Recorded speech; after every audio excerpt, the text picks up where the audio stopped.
రైతులకు ఇచ్చిన హామీ మేరకు ముఖ్యమంత్రి రేవంత్ రెడ్డి 2 లక్షల రుణమాఫీ చేస్తున్నారని, ఏవైనా సాంకేతిక కారణాల వల్ల రుణమాఫీ కాని రైతులు ఆందోళన చెందవద్దని కాంగ్రెస్ పార్టీ నాయకులు తెలిపారు. మెదక్ జిల్లా వెల్దుర్తి మండల కేంద్రంలో శుక్రవారం కాంగ్రెస్ పార్టీ నాయకులు మీడియా సమావేశం నిర్వహించారు. 10 సంవత్సరాలు పాలించిన బీఆర్ఎస్ పార్టీ రైతులకు చేసిందేమీ లేదని విమర్శించారు. రుణమాఫీ చేస్తున్న ముఖ్యమంత్రిపై దుమ్మెత్తిపోయడం సబబు కాదని హెచ్చరించారు. బీఆర్ఎస్ నాయకులు చేసిన ధర్నా కార్యక్రమంలో రైతులు లేరని, కేవలం పార్టీ కార్యకర్తలు మాత్రమే ధర్నాలో పాల్గొన్నారని విమర్శించారు. రుణమాఫీ జరిగిన రైతులు గ్రామాలలో సంబరాలు నిర్వహిస్తున్నారని, కాంగ్రెస్ చేస్తున్న అభివృద్ధిని బీఆర్ఎస్ నాయకులు తట్టుకోలేకపోతున్నారని ఆరోపించారు. రైతులందరికీ ప్రభుత్వం రుణమాఫీ చేస్తుందని ఆందోళన చెందవద్దని సూచించారు. ఈ కార్యక్రమంలో మండల అధ్యక్షుడు మహేష్ రెడ్డి, జిల్లా నాయకుడు హనుమన్న గారి నరేందర్ రెడ్డి, రాష్ట్ర ఫిషర్మెన్ కార్యదర్శి తలారి మల్లేష్, మాజీ వైస్ ఎంపీపీ సుధాకర్ గౌడ్, మాజీ అధ్యక్షుడు నరసింహారెడ్డి, సొసైటీ డైరెక్టర్ కృష్ణ గౌడ్, మాజీ సొసైటీ చైర్మన్ శేఖర్ గౌడ్, హౌస్లా మల్లేష్, ఇతర కాంగ్రెస్ నాయకులు పాల్గొన్నారు. కాంగ్రెస్ పార్టీ అధికారంలోకి వచ్చిన తర్వాత ఎంతో ప్రతిష్టాత్మకంగా తీసుకున్నటువంటి నిర్ణయం రైతుల బాగు కోసం ఏకకాలంలో రుణమాఫీ చేస్తామని ప్రకటించడం జరిగింది. సరే, కొద్దిగా 1 నెల 2 నెలలు ఆలస్యం అయినప్పటికీ రాష్ట్ర ఆర్థిక పరిస్థితి దృష్ట్యా రుణమాఫీని విడతల వారీగా చేస్తూ ఉన్నటువంటి సందర్భంలో కాంగ్రెస్ పార్టీకి, ప్రభుత్వానికి వస్తున్నటువంటి మంచి పేరును జీర్ణించుకోలేనటువంటి టీఆర్ఎస్ నాయకులు కేవలం ప్రజలను అనవసరంగా రెచ్చగొడుతూ రోడ్ల మీదకి తీసుకురావాలని ప్రయత్నం చేస్తూ ఉన్నారు. ఎందుకంటే వాళ్ళ హయాంలో 2 సార్లు అధికారంలోకి వచ్చినప్పుడు 2 సార్లు వివిధ సందర్భాల్లో హామీ ఇచ్చి తన హామీని నెరవేర్చకపోగా 2014 నుంచి 18 వరకు అధికారంలో ఉన్నప్పుడు 4 విడతలుగా ఇచ్చినటువంటి టీఆర్ఎస్ పార్టీ తర్వాత మళ్ళీ రుణమాఫీ చేస్తామని మళ్ళీ ప్రజలను మోసం చేసి తన హామీని నెరవేర్చలేకపోయింది. కాంగ్రెస్ పార్టీ మాత్రం గత చరిత్రలో మన్మోహన్ సింగ్ ప్రభుత్వం తర్వాత ఎన్నడూ కనీవిని ఎరగని రీతిలో రైతులకు మేలు చేకూర్చడంగా ఏకకాలంలో రుణమాఫీ చేస్తూ ఉన్నారు. మరి 2 లక్షల వరకు ఏకకాలంలో రుణమాఫీ జరుగుతూ ఉన్నది. కొంత టెక్నికల్ ప్రాబ్లం ఇష్యూ ఉండొచ్చు. 2 లక్షల పైన ఉన్న వారికి ఇంకా లిస్టు రాలేదు. ప్రభుత్వం ఎప్పటికప్పుడు మరి వ్యవసాయ శాఖ మంత్రి, ఆర్థిక మంత్రి, ముఖ్యమంత్రి గారు ఎప్పటికప్పుడు ప్రకటనలు చేస్తూ ఉన్నారు. అందరికీ మేము హామీ నెరవేరుస్తామని చెప్పిన టీఆర్ఎస్ నాయకులకు మాత్రం వాళ్ళు మాఫీ అయింది, నిన్న కూర్చున్నారు, అందులో రైతు లేదు, కేవలం నాయకులు తమ పార్టీ అధిష్టానం ఏదో పిలిపించింది, మేము చేయాలి, కాంగ్రెస్ పార్టీ మీద బురద జల్లాలి, కాంగ్రెస్ పార్టీకి వస్తున్నటువంటి మంచి పేరును ఓర్వజాలక వాళ్ళు ధర్నా కార్యక్రమం నిర్వహిస్తూ ఉన్నారు. ఎందుకు వాళ్ళకు ఏం ముఖం పెట్టుకొని ప్రజల్లో తిరుగుతూ ఉన్నారని మేము అడుగుతూ ఉన్నాం. ఎందుకంటే మీ నాయకుడైనటువంటి కేసీఆర్ గారు ఫామ్ హౌస్లో వండుకున్నాడు. మరి కేసీఆర్ కూతురేమో తిహార్ జైల్లో ఊచలు లెక్క పెడతా ఉంది. ఈరోజు రేపు మాపో కేటీఆర్ గారి farm house, Janwada farm house కూడా అక్రమ కట్టడం అని కూలిపోయే దశలో ఉన్నది. మరి వీళ్ళు కట్టినటువంటి కాళేశ్వరం ప్రాజెక్టు వాళ్ళ అధికారంలో ఉన్నప్పుడే బుంగలవాడి కూలిపోయే దశలో ఉన్నది. వాళ్ళకు ఇంకా బుద్ధి రాలేదు. 0 సీట్లు వాళ్ళ పార్లమెంట్ ఎన్నికల్లో ప్రజలు బుద్ధి చెప్పి ఒక పార్లమెంటు సీటు కూడా గెలవకుండా ఇంకా సిగ్గు లేకుండా ప్రజలు తిరుగుతూ నిన్న అవాకులు చెవాకులు వెల్దుర్తి మండలంలో వాళ్ళ అవాకులు చెవాకులు పెడతా ఉన్నారు. బిడ్డ, మీరు గుర్తుపెట్టుకొని మీరు అనుకుంటారేమో మీ అసైన్మెంట్ అక్రమాలు కానీ, మీ కాలువల మీద మీ అక్రమ కట్టడాలు కానీ నీకు తెలుస్తాం. మీరు అనుకున్నంత ఈజీ కాదు. మీ అందరి భాగవతాలు త్వరలోనే బయట పెడతాం. మీరు ప్రజల్లో తిరగకుండా మీ తట్టబుట్ట చదువుకునే రోజులు దగ్గరనే ఉన్నాయని మరోసారి వెల్దుర్తి మండల కాంగ్రెస్ పార్టీ తరఫున హెచ్చరిస్తా ఉన్నాం. జై కాంగ్రెస్. ఏదైతే మీరు ధర్నాకు దిగినరో మీరు గుండెల మీద చేసుకొని మాట్లాడాలి. 10 సంవత్సరాలు అవుతుంది మీ గవర్నమెంట్లో మీరు ఉన్నారు. రుణమాఫీ చేసే తెలివి లేదు. కేజీ టు పీజీ అన్నారు, ఇచ్చిర్రా? ఆ తెలివి లేదు. దళిత బంధు అంటివి, ఏదో ఒకళ్ళిద్దరు చూపిస్తేవి, ఆశ పెడితే కథం చేస్తే.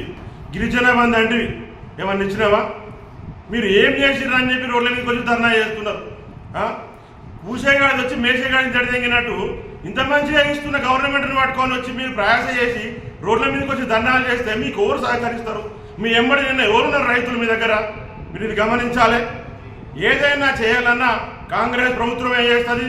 రేపు ఏదైనా ఇప్పుడు ప్రక్రియ అయిపోలేదు. ఎప్పుడు మీకు రుణమాఫీ జరగలేదని చెప్పి ఎవరు అనుకుంటలేరు. రుణమాఫీ జరుగుతుంది. ఏదైతే మిస్టేక్స్ ఉన్నాయో, ఎవరైతే పేర్లు తప్పుపడ్డాయో, ఎవరైతే అకౌంట్ తప్పు ఏదైతే ఉందో వాళ్ళందరినీ సరిచేసి రాబోయే రోజుల్లో ప్రతి ఒక్కరికి రుణమాఫీ జరుగుతుంది. కాకముందే మీరు వచ్చి రైతులు అనవసరంగా తీసుకొచ్చి రోడ్ల మీద నిలబెడదామని ప్రయత్నం చేస్తారు. మీరు చెప్తే రైతులు రారు, మేము చెప్తే రైతులు వస్తారు. ప్రతి ఒక్కరికి తెలుసు ఎవరైతే రుణమాఫీ చేస్తారో. గౌరవ రాజశేఖర రెడ్డి గారు ఉన్నప్పుడు రుణమాఫీ అయింది. మళ్ళా ఇప్పుడు గౌరవ ముఖ్యమంత్రి గారు రేవంత్ రెడ్డి తర్వాత రేవంత్ రెడ్డి తోడే అవుతుంది కాబట్టి గమనించాలి. ఇదో ఇప్పుడే అయిపోయింది, ఇక రుణమాఫీ ఎక్కువ ఏదో పోతున్నట్టు కాదు. ఇంకా మేము 4 సంవత్సరాల పైన మేము ఇంకా ఉంటాం, గవర్నమెంటే ఉంటుంది.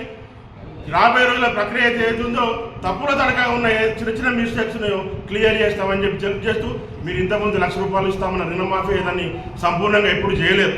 మీకు ఎక్కడ హక్కు ఉన్నదండి? మీకు హక్కే లేదు. మీరు వచ్చి మీరు రాస్తారా పోయానికి ధర్నా చేసే హక్కే మీకు లేదు. మీ దగ్గర ఉన్న 15-20 మంది మీరు అయితే రేపు ఉన్నారు, అన్ని తెల్లబడ్డలో ఉన్నారు, కానీ వివరంగా రైతులు లేరు. సరే గృహజ్యోతి అని చెప్పారు, ఇంకోటి గ్యాస్ సిలిండర్ల డబ్బులు రాలేవనేది చెప్తున్నారు. అది తప్పు. 99 మందికి వచ్చినాయి, ఏదైనా ఒకటి మిస్టేక్ అయి ఉండొచ్చు అందులో. అది కూడా దాని విషయం దాన్ని పెద్ద చేసి పెట్టే అవసరం లేదు. ఏదైనా సరే పేరు, అకౌంట్ నంబరు అట్లాంటి చిన్న చిన్న తప్పులునే తప్పితే మిగతా ఎలాంటి తప్పులు ఉన్నాయి. కావాల్సి గవర్నమెంట్ చేసి మోసం చేసేది లేదు, అందరికీ తెలుసు. మీ గవర్నమెంట్ రాగానే వాడు ఏదో ఇల్లు ఖాళీ చేసుకొని పోయినట్టుగా ఉన్న కాడికి ఫర్నిచర్ సహా ఖాళీ చేసుకొని పోయారు. ఆర్థిక సంక్షోభం ఉన్నా కానీ ప్రతి ఒక్క సంక్షేమ పథకాలు అందే విధంగా కృషి చేస్తున్నారు. దాన్ని మనం అప్రిషియేట్ చేయాలి గవర్నమెంట్ను. అప్పటి లెక్క మీరు ఫామ్ హౌస్లో వెళ్ళాడు గవర్నమెంట్ కానీ, మన ఉప ముఖ్యమంత్రి కానీ, మన ముఖ్యమంత్రి గారు కానీ ప్రజల్లో తిరుగుతున్నారు. మీ లెక్క దాచుకొని లేరు. ఇదంతా మీరు గవర్నమెంట్ అదేంత తెలంగాణ ప్రజలు చూస్తున్నారు. మీరు ఎక్కడ తిరిగినా కానీ మీరు మమ్మల్ని కాదు కొట్టేది. ఏ ఊర్లో పోయి చెప్పినా రుణమాఫీ కాలేదని మీరు అడిగి తీసుకొచ్చుకోవాలి. అందరికీ రుణమాఫీలు అయినాయి. 7,897 మందికి ఉమ్మడి మన వెల్దుర్తి మండలంలో అయినాయి. మేము గట్టిగా చెప్తున్నాం, బలగుడి చెప్తున్నాం. మీతో ఎవరండి కాలింది? ఒకళ్ళిద్దరు కాకపోతే అయిపోలే అని చెప్పి చూపిస్తారా? నిన్న ధర్నాలు చేస్తున్నారు. ఏది 10 సంవత్సరాల నుంచి మన వెల్దుర్తి మండలం 40 బస్సులు తిరిగినాయా? 8 నెలల్లోనే 4 నెలలు ఓన్లీ ఈ ఎలక్షన్ ప్రక్రియలో జరిగింది. మిగతా ఉన్నదే 3-4 నెలల జరుగుతుందండి. అప్పట్లప్పుడు బస్సులు కొనగరారు కదా, మెల్లమెల్లగా అవుతాయి. మన రోడ్ల పరిస్థితి 10 సంవత్సరాలు మళ్ళీ పిల్లి కొట్టాలని ఎందుకు కాలేదు? ఇప్పుడే కావాలా? ఇప్పుడే బస్సులు కావాలా? గవర్నమెంట్ను బదనాం చేద్దామని మీరు కూర్చున్నారు. దీన్ని తిప్పి కొడతాం, జాగ్రత్త. ఎక్కడెక్కడైతే బీఆర్ఎస్ కార్యకర్తలు గట్టిగా మాట్లాడితే అక్కడక్కడ మేము ఉద్యమిస్తాం, మా కార్యకర్తలకు బలోపేతం చేస్తాం. రేపు రాబోయే రోజుల్లో కూడా ఎవరైతే ఎంపీటీసీ ఉన్నారో, సర్పంచ్ ఉన్నారో ఖచ్చితంగా ఊర్లల్లో కాంగ్రెస్ సర్పంచ్ గెలుస్తాడు, కాంగ్రెస్ ఎంపీటీసీ గెలుస్తారు. ఈ మండలం ఉమ్మడి మండలాల్లో ఖచ్చితంగా కాంగ్రెస్ జెండా ఎగరవేస్తామని చెప్పి నేను ఈ పత్రిక ముందుగా తెలియజేస్తున్నాం. దయచేసి రాబోయే మీరు ధర్నాకి ఇవ్వకండి, ఉల్టామిలను కొట్టే పరిస్థితి జరుగుతుంది. కాబట్టి మీరు గమనించి రేపు రాబోయేటి కూడా ఎవరైతే ఉన్నారో, మీకు వీలైతే చాతనైతే రాని వాళ్ళు ఎవరైతే ఉన్నారో, రుణమాఫీ కాని వాళ్ళు ఉన్నారో వాళ్ళని తీసుకొచ్చి ఏవో గారి దగ్గర తీసుకొచ్చి మీరు అప్పయ్యి ఇప్పించే ప్రయత్నం చేయండి. మా కార్యకర్తలు చేస్తారు, వాళ్ళకి సహకరించండి. మీకు ఇంత పేరు వస్తుంది. పుట్టినే కూర్చొని రోడ్డు మీద కూర్చొని మీకేమొస్తుంది? హెల్ప్ చేయండి, సహాయం చేయండి. రాని వాళ్ళని తీసుకొచ్చి ఏవో ఆఫీస్ కాడికి అగ్రికల్చర్ ఆఫీసర్ తీసుకుపోయి మాకు రాలేదని అంటే వాళ్ళు చెప్తారు, ఎందుకు రాలేదు దానికి సంబంధించిన అప్లికేషన్ నింపుతారు. కానీ అట్లా చేయాలి. కానీ ఇదేందా రోడ్ల మీద కూర్చున్నాడు? వాడు వచ్చి ఇళ్ళకెళ్ళి మాట్లాడుతున్నారు, వాళ్ళకెళ్ళి మాట్లాడుతున్నారు. మీ ఏమి నడువే ఎల్దుర్తి, మాసాయిపేట మండలాలలో కాంగ్రెస్ గెలుస్తుంది. జాగ్రత్త కబర్దా. జై కాంగ్రెస్.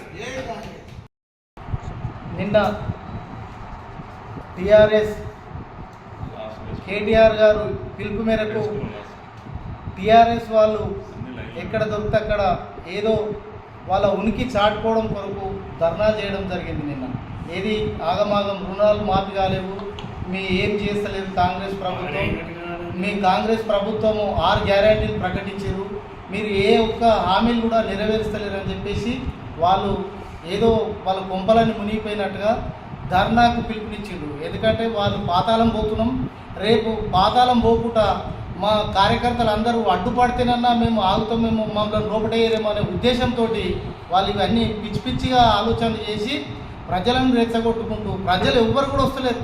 వీళ్ళు ఏమి ఇస్తామని చెప్పినా ప్రజలు ముంగడికి వచ్చి వీళ్ళ ధర్నా కార్యక్రమాలలో పాల్గొనే ప్రసక్తి లేదు, వాళ్ళు రారు. కేవలం ఎవరైతే ఈ 10 సంవత్సరాలు ఈ తెలంగాణను దోపిడీ చేసినటువంటి దొంగలు, ఆ దొంగలే వాళ్ళకు ఈ 8-9 నెలలకోలే వాళ్ళ జేబులలోకి ₹1 పోతలేదు ఎక్కడికి వెళ్ళి కూడా. నిన్న మొన్నటి దాకా కమిషన్లు ఇవి అవి, ఈ భూములు ఇవి కబ్జాలు పెట్టుడు అవి కబ్జాలు పెట్టుడు మీద ఉండే, అవన్నీ ఖతమైపోయినాయి. ఉష్కే మాఫియా మొత్తం నిన్న మొన్నటి దాకా కూడా ఉష్కే కొట్టుకొని బతికింది. ప్రజల ఆస్తులను గుంజుకున్న వాళ్ళు ఉన్నారు.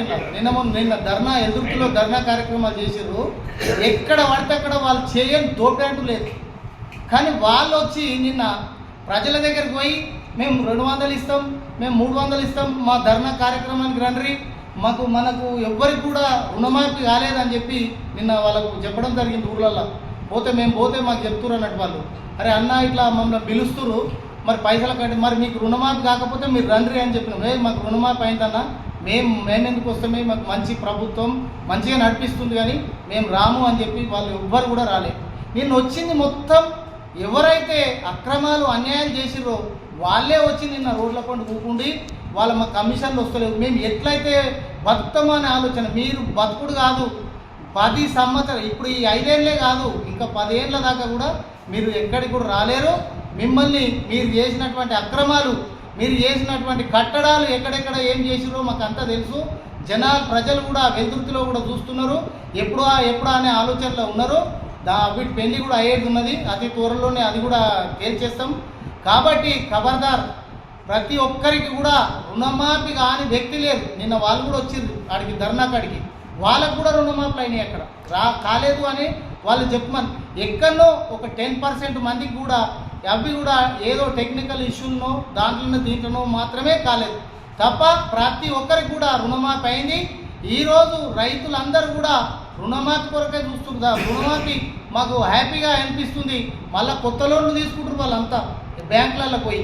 వీళ్ళేదో మేము రైతు బంధు రాలేదు, రైతు బంధు ఎవరికి అవసరం? ఇప్పుడు నిన్న మొన్నటి దాకా అక్రమంగా సంపాదించుకున్న మీకు అవసరం రైతు బంధు. ఎందుకంటే ఇప్పుడు ఏమీ లేవు, కనీసం ఆ రైతు బంధు ఇస్తేనన్నా మేము బతుకమంటే వాళ్ళు మీరున్నారు ఈ రోజులలో. అంతే తప్ప రైతులకు మాత్రం రైతు బంధు గురించి ఆలోచనే లేదు.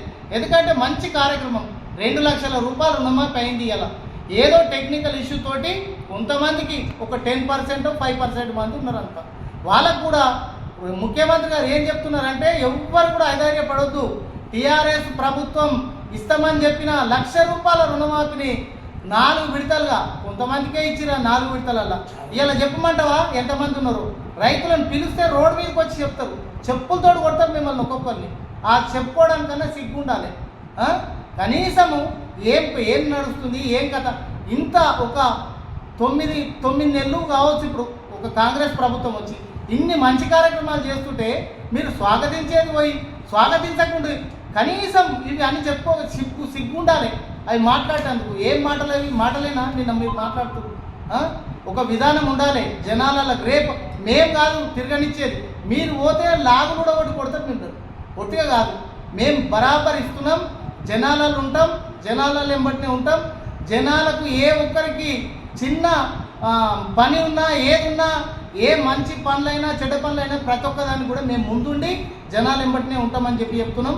ఇకనైనా ఖబర్దార్, ఇటువంటి అవకతవకలు లేని పిచ్చి మాటలు మాట్లాడి అనవసరంగా మీ ఇజ్జత్తును ఖరాబ్ చేసుకోకమని చెప్పి నేను చెప్తున్నా. మీరు ప్రతిపక్షంలో ఉన్నప్పుడు ప్రతిపక్ష హోదాను చాలా కరెక్ట్గా మెయింటైన్ చేయాలి. మేము ఎక్కడైనా తప్పులు చేస్తుంటే అరే గిట్లా కాదు గిట్లా అని మాకు చెప్పండి, మేము సర్దిద్దుకుంటాం. మేము కాకపోతే ఇది ఏదన్నా ఒకటి చేసుకుంటాం. కానీ మీరు అనవసరమైనటువంటి మేము చేసే కార్యక్రమాలను చూసి మీరు ఓర్వలేకపోతున్నారు. 10 ఏళ్ళు తిన్నారు, ఇంకా సరిపోతలేదా మీకు అని నేను చెప్తున్నా. ఖబర్దార్ టీఆర్ఎస్ నాయకులారా, మీ అందరికి కూడా రేపు మీ పాటే ఉండదు. ఎందుకంటే రేపు జనవాడది అయితే కథమైపోతుంది. మీ జనవాడ ఇష్యూతోటే మీరు కథమైపోతుంది. రేపు కేటీఆర్ ఎట్టిపోతాడు, ముఖ్యమంత్రి ఎట్టిపోతాడు, మీ మాజీ ముఖ్యమంత్రి కేసీఆర్ ఎట్టిపోతాడు, హరీష్ రావు ఎట్టిపోతాడు. జాగ్రత్త.